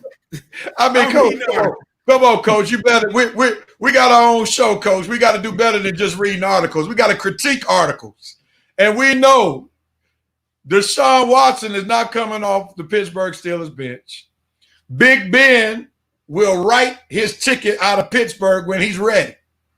So that's not happening. So now that the pipe dream has been discussed, what's a real scenario for DeShaun Watson coming forward? Because let me just chime in here and kind of talk about what Red was talking about.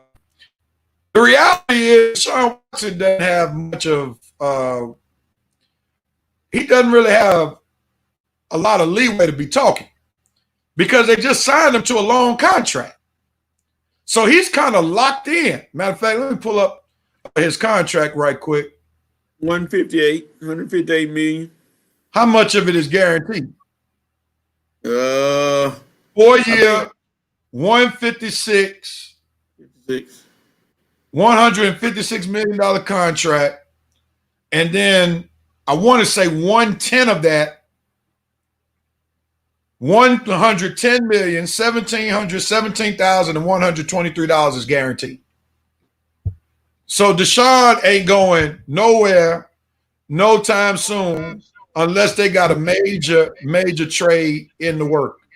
Mm-hmm. So the other thing is the Texans can easily say, DeShaun, because we gave you that big contract is why we couldn't pay your boy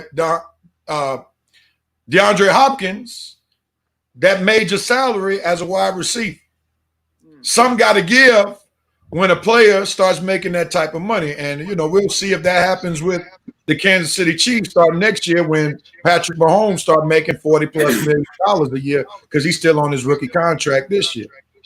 So it's going to be interesting to see what happens. And, I think that's just what happens when you got a quarterback who signs a major contract. The Seattle Seahawks took a step back once Russ signed his big contract. The Atlanta Falcons have not made the playoffs since Matt Ryan started making $30 million. So that just comes with the territory when you start signing a big contract. Anybody want to add in? All right, so we see Big Woodyard says the 49ers more likely to happen. Dante said Ben can be traded to Houston in that package. That ain't happening. That ain't happening. Vincent says, I would love him in the Bay. I'm sure you would, but that ain't happening no time soon because Brady trying to play till he's 50. Or you talking about Green Bay? No. Oh, you talking about San Fran? Yeah. Yeah, I can see that. Okay, I thought you were talking about Tampa Bay. Okay, that could possibly happen. But they will have to give up a lot to make that happen. Watson They staying in might. Houston, O'Brien not there anymore, and no more dumb decisions will be made. That's a good point, Dante.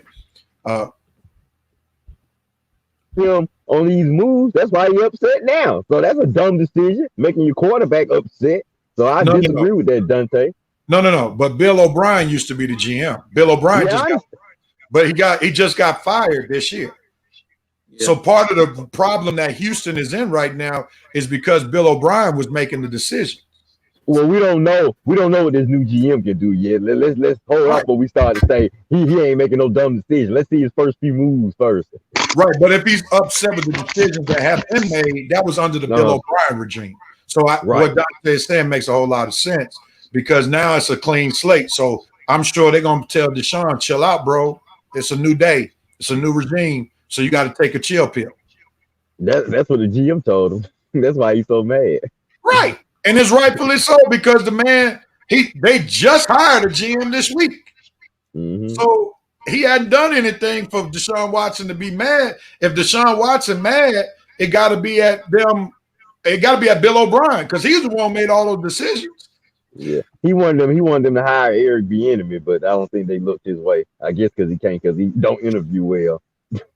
Right, Vincent. I don't think they want Jimmy Gigolo. I don't think Houston will be taking Jimmy Garoppolo, aka Jimmy Gigolo, anytime soon. They got enough porn stars in Houston without Jimmy and his girlfriend. No doubt about it. All right, gentlemen, let's switch gears real quickly.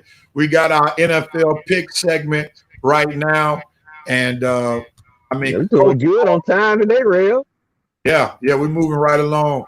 You know, Coach has pretty much locked it up, but we can't officially declare him the NFL COVID champ yet until COVID again. Until we get to enough game where it's mathematically impossible. Yeah. Did the LA Lakers, when they won the NBA championship, were they called the COVID champs? No, they were not. Did the LA Dodgers, who won baseball, were they called the COVID champs? No. What about the winner of the Alabama-Ohio State game? Are they going to be the COVID national champion? No. They actually played the game. We picking them games. They actually played the game. I think we had to drop this COVID.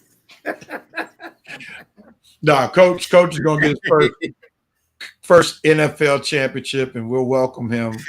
He'll be the second two-time champion. I welcome you to that club. And then all of us would have won at least one NFL championship during the course of this show. So we welcome you to Championships Row because it's been a long journey for you. 3 years and it helped. COVID blessed you, man. COVID blessed you.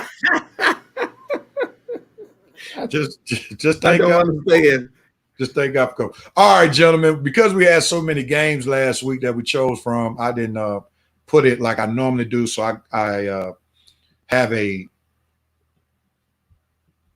have what I used to do when we used to do it in person. This is what happened last week. So you had, and I'm going to remove y'all right quick. We had we had Red went 8-2 last week.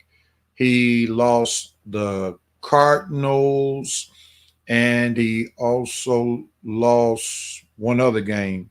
It skips my mind. The Cowboys. That's what he lost. I also lost 2 games. I lost the Cowboys and the Cardinals. Coach lost 3. Lost the Steelers, Cowboys, and the Cardinals. So 8-2 for Red and Rev, 7-3 for Coach. So that's where we are right now. And to see where we are, Coach has a commanding lead. We'll start with him first, even though he went 7-3, 105, 52, and 1. And since Red and Rev have the same record, we are both 13 games behind Coach. I went 8-2. Red went 8-2. So really, the only thing that we're discussing now in the weeks to come, who's paying for Longhorns? It's going to be between me and Red. And I am one person that has not yet foot the bill for Longhorns, and I believe that's going to be my championship this year, not to foot the bill. All right, let's move forward. Move on as we get ready to pick some NFL games, the NFL wild card round. My Kansas City Chiefs are chilling, so that I don't have to worry about them playing this week.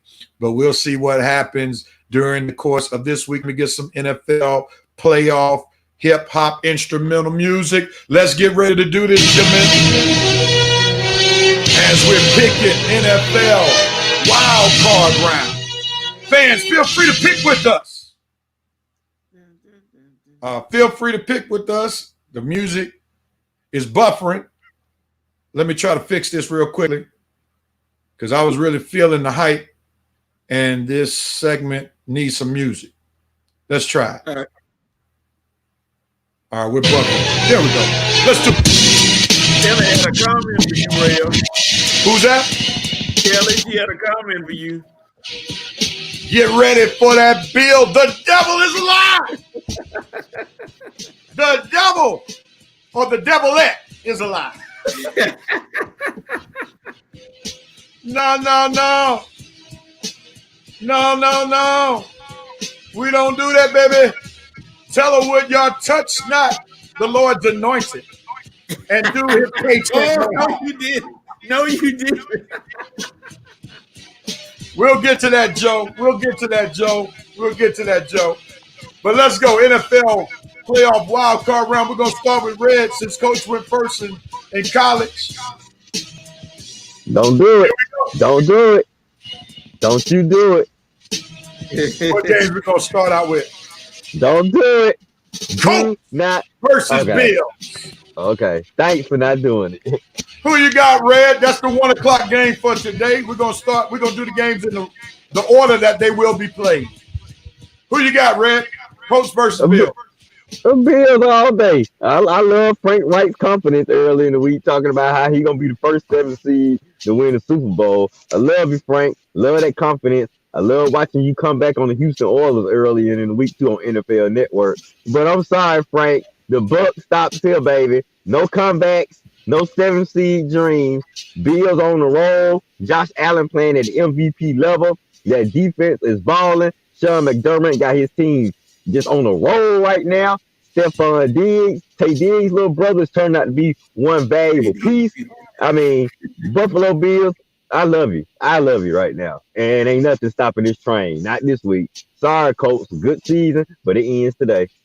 I totally agree. Buffalo wins. They probably win by 2 touchdowns. Josh Allen is in the zone. He has that great connection to Stephon Diggs. That really sealed my fantasy football loss in the championship game. That connection. Stephon Diggs went for 50 points. Josh Allen went for 60-some-odd points. So I already know about that connection. So I'm definitely going with the Bills as well. And I believe that they're the main threat to the Kansas City Chiefs going back to the Super Bowl. Coach, who you got? Red said Tay Diggs' little brother.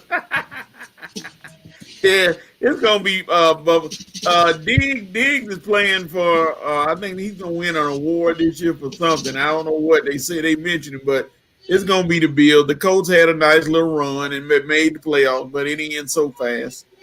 Buffalo. All right, we got Buffalo across the board. This next one is a divisional matchup that's being played in the NFL playoffs. And man, this is a tough one for me. Seattle's playing at home, but this year, home field advantage really doesn't matter that much. We see that Seattle lost to the Rams back in November 23-16. But then they came back and defeated the Rams 2 weeks ago, 20-9. I'm going to go with Seattle. I have more faith in Russell Wilson than I do in Jared Goff. Quarterback play matters. Quarterback confidence matters. And I'm just going to go with the quarterback that I think is the better of the two, even though the Rams have a defense to slow the Seattle Seahawks offense down. They have Jalen Ramsey who could slow down DK Metcalf, but I still think Russell Wilson finds a way to propel the Seattle Seahawks to victory. So I'm going with the Seattle Seahawks. Who you got, Coach? I think Russ is about to turn it up, and golf, I think, is still out. They say he might play, but you got to look at that hand. All it takes is one good shot, and that'll end that party. Seahawks. All right, Red, is you making it unanimous? I think the Rams D gonna have a good day, but I don't trust their quarterback situation. I wouldn't be surprised if the Rams won now because I really think they're gonna have their defense gonna come out balling. But I can't do it when we picking. They got the better quarterback. So if the Rams do lose, it'll be because Seattle and their offense made one more play than the Rams offense made. I'm taking Seattle, but I wouldn't be surprised if the Rams won. I really think the Rams gonna win this, but I'm picking Seattle. All right, another unanimous across the board. The last game for Saturday night, the Washington team versus Tom Brady's Tampa Bay Buccaneers. Coach, who do you have? Yeah, you got Tom Brady and his offense against Washington's defense. Mike Evans, I don't know if he's going to be fully healthy, but Tom said he got him. He wanted to get to the to the playoffs. He got him to the playoffs. So, can he take them all the way? No. I'm gonna go with Washington. Wow. Coach goes with the Washington football team to pull up the upset against Tom Brady. Red, are you running down that same upset track that Coach is running? I'm sorry. Go ahead. Go ahead. Well, I've been debating this game all week because we all know how Tom Brady plays against top-notch defensive line, especially defensive lines that can just rush 4 and sit back 7. And man, Washington have probably the best defensive line in the game right now. They are definitely gonna be ready for Brady. But with the offensive situation, it's either gonna be Alex the accountant or this young kid who been taking first team snaps all week, Taylor, Heineke or whatever his name is. Man, I gotta go out on the limb. It's gonna be one upset today. I'm with Coach Washington. All right. Well, I am not joining you all with that upset. This might be the Longhorns meal after all. It might be.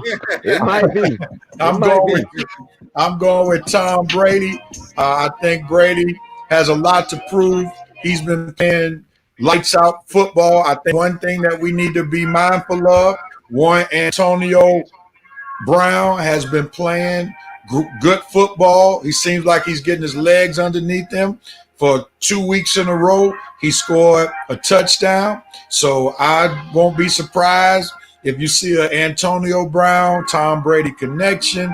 And I think the defense, even though Washington's defense is very potent, and that's the type of defense that Tom Brady struggles with, one that can get to the quarterback, I think Tampa Bay's defense is going to destroy Alex Smith. The Washington team doesn't have those dominant receivers, even though McLaurin is pretty solid. They don't have those dominant wide receivers that really put a lot of pressure on you. So I'm going to go with Tampa Bay to win by a touchdown. I'm going to Bucks. Even though I would love to see, as Kelly said, Tom Brady to go down in flames, because I would love to see Undisputed on Monday, see Shannon Sharp lay in to Skip Bayless, but I just don't see it happen. So I got the Bucks. All right. Get ready to go to the next game and put these comments down.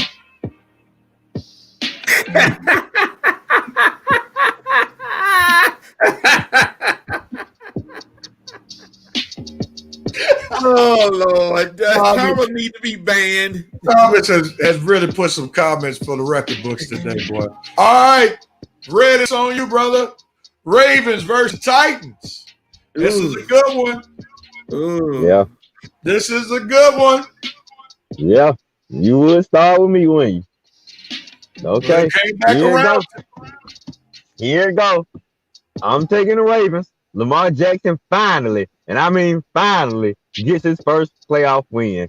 I like the Titans. They got a good football team, but their defense is just not trustworthy. And with the way the Ravens been balling, the Ravens like they finally found their stride late in the season, because the middle of the season they've been playing completely god awful. But the last few weeks they found their stride. Lamar Jackson they know The dude got to win a playoff game. It is a must, man. You can't keep having these things and you get to the playoffs and you choke it up. You don't want that Matt Ryan label on you, Lamar Anderson. I mean, yeah, Lamar Jackson. I say Anderson, Lamar Jackson. So the Titans, the Ravens will get their revenge on the Titans. The Titans came into the Ravens' house and beat them last year. This time the Ravens gonna go into their house and beat them this year. They're gonna have a plan for Derrick Henry. They ain't gonna let him get that 100 yards. So it's gonna be all in Tannehill. And guess what? The Ravens defense gonna be ready for Tannehill. And LJ gonna take advantage of it on the offensive end. So it's gonna be LJ, it's gonna be that defense, it's gonna be Dez Bryant and Hollywood Brown making big plays. Let's go. The Ravens got one of the best running games in the NFL. I can't remember a game they didn't go over 100-yard rushing. They like leading the NFL in consecutive 100-yard rushing games. So let's go, Ravens. Finally, Baltimore ready to win with Lamar Jackson. I'm going with the Ravens as well. I think Lamar Jackson breaks through. He needs to break through. He doesn't need to go a third consecutive season without a playoff berth. Winning a playoff game. So I'm going to go Lamar Jackson and the Ravens as well. Coach, who do you have? I'm going to go with the Titans. The Ravens defense is still banged up. You got Calais Campbell is out. Jimmy Smith might be out. Marlon Humphrey might be out. And Ngakoue might be out. You're looking at all them guys that are in trouble of playing. They listed on the injury list. Will they play? Who knows? But I think Derrick Henry's gonna be too much, and Titans gonna win. Sorry, Lamar. I hate for you to go 0-2. All right. 0-3. 0-3. 3. Yeah, it'd be a third year. All right, it's on me. Second game tomorrow, Bears versus Saints. Give me the Saints any day, every day to defeat the Bears. This will probably be the most lopsided game out of them all. The Bears backed their way into the playoffs. They got in by default. So I'm going with the Saints to take care of business, and they'll advance to the next round. Coach, who you have? Saints. Won't even discuss this one. Bears, like I said, Mr. Trubisky still the quarterback. Thank you. Saints. Red. You can jump out there on the limb if you want to. Go ahead on, Red. I know you hate the Saints, but go ahead on, jump out there on that limb. Okay, look, it's such things as taking a risk and jumping off a limb, and then there's such thing as actually committing suicide. Okay, I'm not about to commit suicide. I'm not going to just straight hand you guys a steak dinner now. Okay, I can't believe I'm saying this. It's not that time yet. Next week it will be. But just this week, I think the Stanks will handle them. But don't worry, next week that loss coming. That loss coming for you, Stanks. Just not this week, Stanks. All right, man. I thought I was gonna get 2 games up on you. I was hoping. I wanted to. Boy, did I want to. Man, I was hoping you jump out there, but you wouldn't do it. Last game. I jumped out there for the Rams. Last game. And I know we may have some tension in this one. I know who Coach is going for, but I'm anxious to see who Red is going to go for in this last game. Browns versus Steelers in a meaningless game last week. The Browns did defeat the Steelers to clinch their berth to the playoffs. So, Coach, tell us why the Steelers are going to win, because we know you are not going to pick against them in the playoffs. So, tell us why you think they're going to win. Well, you got guys who everybody's getting healthy. We missing Joe Hayden, which may hurt, but they got a sub in his place. But you getting Spillane back. You getting Feel on the offensive line to take out Villanueva, who's been a turnstile every day. So they're going to get him to replace Villanueva. You got everybody's pretty much on point and healthy and ready to go, except, like I said, except for Joe Hayden. So Baker Mayfield was kind of spiking the ball and dancing last week against the Subs, and you won by 2. Let's see that dance this week when you got to come to Pittsburgh and when you start losing by 12. Steelers. Red. Yes, sir. I'm anxious to hear this pick. I think I know what direction you're going. So tell us why you're going with the Browns. I'm not going with the Browns, man. What? What? I can't, man. Are you kidding me? Now, look, what was Coach's main word and his little reason why he's picking the Steelers? Say that word again, coach. Healthy. Healthy. What is the one thing that the Browns are not this week? They ain't healthy, and they mostly been in COVID-19 isolation all week. They ain't gonna even have a coach calling plays for this game. You're gonna have a backup coach with a lot of backup players. Look, I'm glad the Browns made the playoffs, but you made the playoffs and having to be playing in the wrong week, dude. They got too many players out for COVID reasons. Look, they got Baker, they got the running game. I'm not quite sure how many receivers coming back this week, but it won't matter because, like Coach said, they getting all their players back healthy. The defensive players coming back. We're gonna see the real Steelers this week. And like Coach said, that ain't gonna be what we saw last week in Cleveland. Yeah, they let Cleveland win. And really, the Browns still almost lost the game last week. You only won by 2 points with Mason Rudolph. So who's to say that you couldn't have lost last week and when he made the playoffs? But you're definitely going to lose this week. You're just not healthy enough, and the Steelers are healthy enough, and they're a much better team. So can't go out on a limb with you this week, Cleveland. You just can't do it. You got to make the smart pick. The smart pick is the Steelers. Man, I thought we were going to have another one. Boy, it really surprised me, but he used common sense. And I think the only reason why he did that because he knows Longhorns is on the line. So he would have normally jumped out there on the limb. Well, and the Browns been here. They ain't been healthy this week, Red. They ain't got their coach. They ain't got all they, like I said, they were fully healthy and had their coach. I might have considered it. It's just you'll be a fool to pick them this week, especially with everything Pittsburgh got coming back. I got you, man. You use wisdom. Now, there was a time in the life of this show where you would not have used such wisdom. You would have just jumped out there. But you are growing, and everybody is witnessing the growth of one Auric Red Rose. I'm making it unanimous. I'm going with the Steelers as well. They'll win the NFL wild card round to live yet another week. So our picks will be made. I have been made. They'll be posted in just a few. Feel free to post your picks alongside our picks on the Red and Rev Sports Show page. And that concludes our pick'ems. That concludes all of the main topics that we talked about. Real quickly, before we do, you have the right. Joe Black brought something to the table that we definitely want to pay attention to real quickly. Baseball lost a great one this week. Tommy Lasorda passed away. Arguably one of the best managers ever to do it. Also, one of the great personalities in baseball. And Tommy Lasorda, should have said passed away. Any thoughts about Tommy Lasorda, real quick, as we remember him, real quickly? Probably one of the first managers whose name I learned. I mean, Tommy Lasorda, he was a big name, especially back in the 80s. Managed the Dodgers. We all remember his legacy grew after Kirk Gibson hit that home run. Back in the 88 World Series. And like I say, one of the greatest MLB managers of all time, had a great personality. His personality fit the LA Dodgers of the 80s. So the game of baseball definitely lost a good one. Rest in peace, Tommy. You lived a long one, 93, man. Coach, any thoughts about Tommy Lasorda? I mean, he did a lot with his teams. He went to the World Series several times. He one of the most colorful characters. I know the umpires sometimes didn't like him for what he said to him, but hey, he was Tommy Lasorda. He was just that outspoken guy, and he never met a mascot that he liked. He attacked all the mascots. He never liked none of the mascots. He jumped them all. Rest in peace, Tommy Lasorda.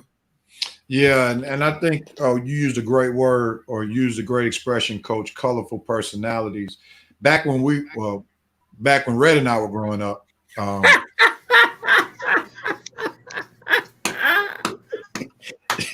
baseball managers were probably the most colorful coaches or head of teams than any of the other leagues. And that's what probably made baseball America's game at that time before football surpassed them, because they had colorful characters like Tommy Lasorda. You had Billy Martin, Lou Piniella. You had what was the skipper for the Chicago Cubs, who used to have the tobacco in his mouth? Zimmerman or something like that. Yeah. Joe Zimmerman. Wasn't that his name? Y'all don't remember Joe Zimmerman? Joe Zimmerman? John Zimmerman. Don Zimmerman. Don Zimmer. Don Zimmerman. Yeah. So you know, Tommy Lasorda was definitely in a league by himself with colorful personalities, like Coach brought up how he used to play around with the mascots, and then just being in LA. He had a bright personality to match the bright sunshine with the LA Dodgers in LA, and he just fit what baseball was all about at that time, and he definitely will be missed. And he was one of the best, man, one of the best. And I was saddened to hear about him passing. And thanks, Joe Black. Yeah, man. Thomas went back with those Slim Fast commercials. Y'all remember him advertising Slim Fast? Yeah, you definitely own it. Ban Thomas. Please ban him. Yeah, no doubt about it. And I think it was last week or maybe earlier this week, Paul Westphal, former coach of the Phoenix Suns, also NBA Hall of Famer as a player. He passed away as well. And we ask God's blessings upon both the Lasorda family as well as the Westphal family as they have experienced their respective losses. All right, gentlemen, let's move on real quickly. Let's conclude episode 171. You have the right to do what, when, where, and how. What you got? Who wants at it first? I'll go. Hawk, you got, especially Trae Young, John Collins. Yeah, you guys came out early and said that y'all little beef really wasn't that serious. They're just brothers being brothers. Like, you still guys are cool. Well, we better find out tonight. You two guys, including the Hawks, better come out tonight versus the Hornets and kick some butt. You understand? Put this behind you. Let's see, everything is all good. We just had a little moment of relapse. Just had a down moment, but we back up and ready to keep balling and make the playoffs. It starts tonight. Beat the Hornets. Trae, come out and have your game. John, come out and have your game. Let's start tonight, or else we're going to keep talking about it. So you better put it to bed tonight, or else we're going to keep talking about it. Coach, who has the right to do what, when, where, and how? Tom Brady, you have the right to show why you got to play the Bucks in the playoffs and win in the playoffs. Because if you go one and done, the old age rumors will start to come back again, and then there's going to be some questions. You already say you want to play another year. Well, you got to start to prove it today. All right. And you have the right goes to one, Lamar Jackson. You have the right to get that playoff monkey off your back. You are an MVP. Therefore, an MVP needs to have a playoff victory behind his name. I don't want you to go down the Matt Ryan playoff schedule where you go under 500 your entire career after a decade. So go ahead on, get some playoff wins underneath your belt so people can get off your back. So that's you have the right. Ladies and gentlemen, we want to thank you for rocking and rolling with your boys, Red, Rev, and the coach during another week of the Red and Rev Sports Show. Thank y'all for hanging out with us for episode 171. And God willing, Vincent Woodruff said Congress has the right to do the right thing. Send the Cheeto packing the Cheeto U-Haul trucks line up. I'll come help pack up that garbage. Love you guys. Great show. Thanks, man. That's a good one, Vince. Love you too, bro. All right, ladies and gentlemen, we'll be back. I guess same time. I'll actually be out of town, so I'm gonna try to do the show. We may have to move it early. I don't know, but nevertheless, we'll be back for episode 172 next Saturday. Go ahead and post your pics with us. Feel free to hang out with your boys, Red Reverend Coach, on our timeline during the course of this week. And we hope that we'll see you next week. Be blessed and thank y'all for the kind words. Bye-bye.